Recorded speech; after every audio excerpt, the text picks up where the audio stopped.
আব্বা, একটু আস্তে করুন, খুব ব্যথা লাগছে, আমি কাপা গলায় বললাম। আব্বা থিমে গেলেন এক মুহূর্তের জন্য। তার মুখে চিন্তার ছাপ, কণ্ঠে কোমলতা। বৌমা, ভয় পেও না, কাজটা একটু কঠিন, কিন্তু এটা শেষ হলেই তোমার ব্যথা কমে যাবে। আমি চুপচাপ রইলাম। চোখের কোণে জল জমে উঠল। জানতাম আব্বা আমাকে সাহায্য করার চেষ্টা করছেন, কিন্তু তবুও কষ্টটা যেন মনটাকে ছুঁয়ে যাচ্ছিল। তো বন্ধুরা, আমি এখন আপনাদের শুরু থেকে সম্পূর্ণ সত্য ঘটনাটি জানাবো। তার জন্য আপনাদের ভিডিওটি না টেনে সম্পূর্ণ দেখতে হবে, তা না হলে কিছুই বুঝতে পারবেন না। বন্ধুরা, আমার নাম ঈশিতা, আমার বয়স ২৪ বছর। আমার শ্বশুরের নাম খোকন। আমার বিয়ে হয়েছে মাত্র ৫ মাস হলো। বিয়ের কিছুদিন পরেই আমার স্বামী ব্যবসার কাজে দেশের বাইরে চলে গেলেন ১ মাসের জন্য। তারপর থেকে বাড়িতে রয়ে গেলাম শুধু আমি আর আমার শ্বশুর। আমরা দুজন। আমার শাশুড়ি মারা গেছেন প্রায় ৬ বছর আগে। তারপর থেকে শ্বশুর আর বিয়ে করেননি। বাড়িটা শান্ত, নিঃশব্দ। কিন্তু সেই নীরবতার মধ্যেও যেন একটা অজানা অনুভূতি লুকিয়েছিল। আমার স্বামী যখন বিদেশে গেলেন, আমি একদম ভেঙে পড়েছিলাম। ভেবেছিলাম বিয়ের পর প্রথমবার এতদিন তাকে দেখতে পাব না। এই শূন্যতাটা যেন সহ্য হচ্ছিল না। দিনের বেলাতেও মন খারাপ লাগত, রাতে একা ঘুমোতে পারতাম না। সেদিন সন্ধ্যায় ঘরের আলো নিভিয়ে শুয়েছিলাম। চোখের কোণে জল জমে আছে, বুকের ভেতরটা ভারী লাগছে। ঠিক তখনই দরজার কাছে পায়ের শব্দ শুনলাম। ধীরে ধীরে দরজাটা খুলে গেল। আমি চমকে উঠলাম। দেখলাম শ্বশুর আব্বা দাঁড়িয়ে আছেন, হাতে ১ গ্লাস পানি আর একটা ছোট ওষুধের প্যাকেট নিয়ে। নরম স্বরে বললেন, বৌমা, তুমি খাওনি কিছু? সারাদিন কিছু মুখে দাওনি? আমি চোখ মুছে বললাম, না আব্বা, খিদে লাগছে না। তিনি পাশে বসে শান্ত কণ্ঠে বললেন, দেখো মা, ওরা যখন বাইরে যায় তখন বাড়ির দায়িত্ব আমাদের নিতে হয়। তুমি মন খারাপ করো না, আমি আছি, তোমার যত্নের কোনো কমতি হবে না। তার কণ্ঠে এক ধরনের অদ্ভুত মমতা ছিল। তখন আমি একটা জিনিস খুব স্পষ্টভাবে লক্ষ্য করলাম। বিয়ের পর এতদিন হয়ে গেলেও আমার শ্বশুর কখনো এভাবে আমার সঙ্গে কথা বলেননি। তিনি সাধারণত খুব চুপচাপ মানুষ, নিজের কাজে ব্যস্ত থাকতেন, আমার সঙ্গে প্রায় কথা বলতেন না বললেই চলে। সকালে উঠতেন, পত্রিকা পড়তেন, তারপর নাস্তা করে নিজের ঘরে চলে যেতেন। আমি চেষ্টা করতাম সাধারণভাবে কথা বলতে, কিন্তু তিনি শুধু ছোট ছোট উত্তর দিতেন, হ্যাঁ, না, ঠিক আছে, এর বেশি কিছু না। অথচ সেদিন যেন তিনি একেবারে অন্য রকম হয়ে গেলেন। তার চোখে ছিল এক ধরনের কোমলতা, কণ্ঠে অচেনা উষ্ণতা। সেই মুহূর্তে মনে হচ্ছিল যেন তিনি অনেকটা বদলে গেছেন। আমি অবাক হয়ে তাকিয়েছিলাম তার দিকে। ভাবছিলাম, এই মানুষটা এতদিন এত নির্লিপ্ত ছিলেন, হঠাৎ আজ কেন এত যত্নশীল হয়ে উঠলেন?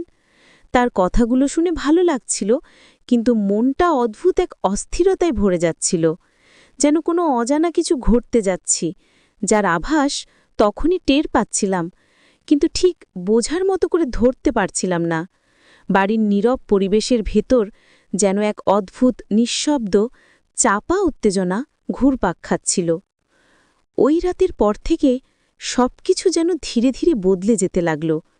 শ্বশুর আব্বা আগের মতো নির্লিপ্ত থাকতেন না। সকালে ঘুম থেকে উঠলে জিজ্ঞাসা করতেন, বৌমা, ঘুম হয়েছে? দুপুরে খেতে বসলে নিজে হাতে ভাত তুলে দিতেন, এইটা নাও মা, একটু বেশি খাও। তার এই আচরণে প্রথমে অবাক হতাম, তারপর ধীরে ধীরে অভ্যস্ত হয়ে গেলাম। কিন্তু মনের ভেতর একটা প্রশ্ন ঘুরে বেড়াত, এই হঠাৎ পরিবর্তনের কারণটা কি? পরের দিন বিকেলে বৃষ্টি পড়ছিল। আমি বারান্দায় বসে আকাশের দিকে তাকিয়েছিলাম। হালকা ঠান্ডা হাওয়ায় চুলগুলো এলোমেলো হয়ে যাচ্ছিল। ঠিক তখনই পেছন থেকে ধীরে ধীরে একটা চাদর এসে জড়িয়ে গেল আমার কাঁধে। আমি চমকে তাকালাম, দেখি শ্বশুর আব্বা দাঁড়িয়ে আছেন। বললেন, ঠান্ডা লাগবে বৌমা, ভিজে যেও না। তার কণ্ঠটা নরম, কিন্তু সেই নরমতার ভিতরেও যেন কিছু একটা ছিল, যেটা বোঝা যায় না, তবুও অনুভব করা যায়। আমি কিচ্ছু বলিনি, শুধু মাথা নিচু করে বসে রইলাম। বাইরে বৃষ্টি ঝরছিল, আর ভেতরে যেন অজানা কিছু গড়ে উঠছিল, যেটা হয়তো বলা যায় না, কিন্তু যেটা অনুভব করা বন্ধ করা যায় না।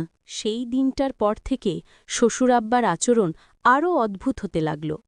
আগে তিনি শুধু প্রয়োজনের কথাই বলতেন, এখন প্রায়ই আমার আশেপাশে থাকতেন। কখনো রান্নাঘরে এসে জিজ্ঞেস করতেন, বৌমা কিছু লাগবে? আবার কখনো বিকেলে দরজার কাছে দাঁড়িয়ে দেখতেন আমি কি করছি। তার দৃষ্টিতে এক ধরনের গভীরতা ছিল, যা আগে কখনো টের পাইনি। প্রথমে ভেবেছিলাম হয়তো তিনি একা থাকেন বলে একটু স্নেহ দেখাচ্ছেন, কিন্তু ধীরে ধীরে সেই স্নেহের ভেতরে যেন অন্যরকম কিছু মিশে যাচ্ছিল। রাতে ঘুমাতে গেলে দরজার ওপাশে পায়ের শব্দ শুনতাম, মৃদু কিন্তু স্পষ্ট। মনে হতো কেউ যেন দরজার কাছেই দাঁড়িয়ে আছে, নিঃশব্দে। একদিন রাতে হঠাৎ ঘুম ভেঙে গেল। দেখি দরজার নিচ দিয়ে হালকা আলো আসছে। আমি ধীরে ধীরে উঠে দরজার কাছে গেলাম। কাঁপা হাতে দরজাটা সামান্য ফাঁক করতেই দেখি আব্বা বসে আছেন সোফায়, আমার ঘরের দিকেই তাকিয়ে। আলোটা তার মুখে পড়ছিল, চোখ দুটো গভীর, চিন্তামগ্ন। আমার বুক ধকধক করতে লাগল। দরজাটা আস্তে করে বন্ধ করে দিলাম। সেই রাতটার পর আমি আর স্বাভাবিক থাকতে পারিনি।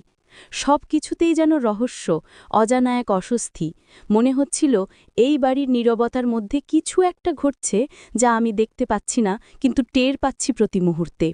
সেই রাতের পর থেকে আমি নিজেকে শান্ত রাখার চেষ্টা করছিলাম। ভেবেছিলাম হয়তো আমি বাড়ির নিস্তব্ধতায় অতিরিক্ত সংবেদনশীল হয়ে পড়েছি। কিন্তু যতই সময় যাচ্ছিল ততই বিষয়গুলো অদ্ভুত হয়ে উঠছিল। একদিন সকালে রান্নাঘরে ঢুকে দেখি চুলার পাশে রাখা দুধের পাত্র উথলে পড়ে গেছে, অথচ আমি তখনও ঘুম থেকে উঠিনি। নিচে কেউ ঢুকেছে এমন কোনো চিহ্নও নেই। আবার একদিন দেখলাম আমার ঘরের দরজাটা আমি ভেতর থেকে বন্ধ করেও সকালে অল্প খোলা অবস্থায় আছে। মনে হচ্ছিল কেউ যেন ভেতরে ঢুকে কিছু একটা করেছে, কিন্তু কোনো চিহ্ন রেখে যায়নি। শ্বশুরাব্বা তখনও আগের মতো শান্ত ও স্বাভাবিক আচরণ করছেন। তিনি মাঝে মাঝে আমাকে বলতেন, বৌমা তোমার মুখে ক্লান্তি দেখি কেন, ঘুম হয় না নাকি? আমি শুধু হাসতাম, কিন্তু ভিতরে ভিতরে ভয়টা বাড়ছিল। তারপর একদিন সন্ধ্যায় আমি একা বসেছিলাম ড্রয়িং রুমে। হঠাৎ ওপরতলা ঘর থেকে একটা মৃদু শব্দ এলো, যেন কেউ ধীরে ধীরে হাঁটছে। আমি চমকে উঠলাম, ভাবলাম হয়তো আব্বা, কিন্তু বাইরে তাকিয়ে দেখি তিনি বারান্দায় বসে খবরের কাগজ পড়ছেন। তখন আমার বুক ধকধক করতে লাগল। আমি ধীরে ধীরে সিঁড়ি বেয়ে ওপরে উঠলাম। বাতাসে এক অদ্ভুত গন্ধ, পুরনো কাপড় আর ধুলোর গন্ধ। ঘরের দরজাটা সামান্য খোলা ছিল। দরজাটা ঠেলে ভেতরে ঢুকতেই দেখলাম সেই দিনটার পর থেকে বাড়িটা অদ্ভুতভাবে ভারী হয়ে উঠেছিল। কোনো কারণ ছাড়াই যেন বাতাসে চাপা একটা অস্বস্তি লেগে থাকত। দিনের বেলায় সব স্বাভাবিক মনে হলেও রাত হলে যেন চারদিকের নীরবতা ভেঙে অদ্ভুত সব শব্দ শোনা যেত। এক রাতে আমি ঘুমাতে যাচ্ছিলাম। হঠাৎ বাইরের করিডোর থেকে শব্দ পেলাম, কারো ধীরে হাঁটার শব্দ, তারপর থেমে যাওয়া। আমি ভেবেছিলাম হয়তো শ্বশুর আব্বা, কিন্তু কিছুক্ষণ পর আবার শুনলাম এবার শব্দটা আমার ঘরের জানালার দিক থেকে। বুক ধকধক করতে লাগল। আমি উঠে দরজার পাশে দাঁড়ালাম, মনোযোগ দিয়ে শুনতে লাগলাম। এবার একেবারে পরিষ্কার শুনতে পেলাম কেউ যেন নিঃশব্দে আমার নাম ডাকছে, ঈশিতা। আমি হতবাক। গলা শুনে মনে হলো খুব পরিচিত, কিন্তু ঠিক বুঝতে পারছিলাম না কার। দরজাটা খোলার সাহস হচ্ছিল না, পুরো শরীর কাঁপছিল ভয়ে। পরদিন সকালে আব্বাকে জিজ্ঞেস করলাম, রাতে আপনি কি আমার ঘরের পাশে ছিলেন? তিনি অবাক হয়ে বললেন, না তো, আমি তো সারা রাত আমার ঘরেই ছিলাম। তুমি কিছু শুনেছিলে নাকি? আমি কিছু বলিনি, শুধু মাথা নেড়ে চলে গেলাম, কিন্তু মনের ভেতরে একটা ঝড় বইছিল। রাতে শোনা সেই কণ্ঠটা কার? এরপর থেকে প্রতিদিন রাতে কিছু না কিছু ঘটতে লাগল। কখনো দরজা হালকা দুলে ওঠে, কখনো ঘরের বাতি নিজে নিজে নিভে যায়। আমি প্রথমে ভেবেছিলাম হয়তো ঘরে কোনো বিদ্যুৎ সমস্যা, কিন্তু একদিন এমন কিছু ঘটল যা আমাকে বিশ্বাস করিয়ে দিল এই বাড়িতে শুধু আমি আর আব্বা নই, আরও কেউ আছে। সেই রাতে আমি বিছানায় শুয়েছিলাম, জানালাটা অল্প খোলা ছিল। হঠাৎ এক দমকা হাওয়া এসে পর্দাটা উড়িয়ে দিল। আমি চোখ খুলেই দেখি জানালার ধারে কেউ দাঁড়িয়ে। মুখ দেখা যাচ্ছিল না, কিন্তু ছায়াটা স্পষ্ট। আমি চিৎকার করে উঠতেই ছায়াটা এক ঝটকায় অদৃশ্য হয়ে গেল। আব্বা দৌড়ে এলেন। কি হয়েছে বৌমা? আমি কাঁপা গলায় বললাম, জানালার পাশে কেউ ছিল। তিনি বাইরে তাকিয়ে দেখলেন, তারপর শান্ত গলায় বললেন, ওদিকে কেউ নেই, হয়তো ভুল দেখেছ। কিন্তু আমি জানতাম আমি ভুল দেখিনি, সেই ছায়াটা বাস্তব ছিল। সেই রাতের ঘটনাটা আমাকে একদম ভিতর থেকে নাড়িয়ে দিয়েছিল। সকালে অনেক ভেবেছি, হয়তো চোখের ভুল, হয়তো ছায়া দেখেছি। কিন্তু যতবার চোখ বন্ধ করি, জানালার ধারে দাঁড়িয়ে থাকা সেই অবয়বটা বারবার ভেসে ওঠে মনে।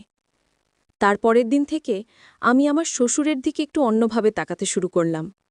অদ্ভুতভাবে তার চোখের দৃষ্টি, হাঁটার ভঙ্গি, সবকিছুতে যেন কিছু মিল পাচ্ছিলাম সেই রাতের ছায়াটার সঙ্গে। কখনো মনে হতো তিনি কিছু লুকাচ্ছেন, আবার কখনো ভাবতাম হয়তো আমারই ভুল ধারণা।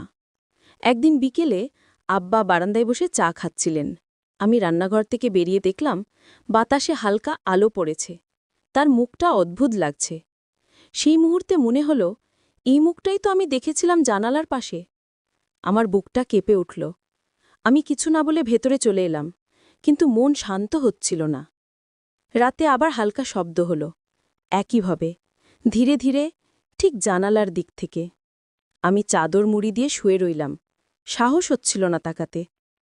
শব্দটা থেমে গেল কিছুক্ষণ পর, কিন্তু হঠাৎ করেই খুব নিচু স্বরে সেই একই গলা, ঈশিতা। আমি বিছানা থেকে উঠে দরজার ফাঁক দিয়ে তাকালাম। বাইরে কেউ নেই, কিন্তু আলো নিভে গেল এক মুহূর্তে। আমি জানতাম এইবার যা দেখছি বা শুনছি সেটা কল্পনা নয়। আমার মনে হচ্ছিল কেউ যেন আমাকে বোঝাতে চাইছে কিছু, কিন্তু কে আর কেন? সবচেয়ে ভয়ঙ্কর ব্যাপার হল আমার মনের গভীর একটা অজানা অনুভূতি তৈরি হচ্ছিল। যে ছায়াটা আমি দেখেছিলাম সেটি আমার শ্বশুর নয়, কিন্তু তার সঙ্গে কোনো এক অদ্ভুত মিল রয়েছে। যেন তার চেনা গন্ধ, তার চলার ছন্দ, কিন্তু মুখটা একদম অপরিচিত।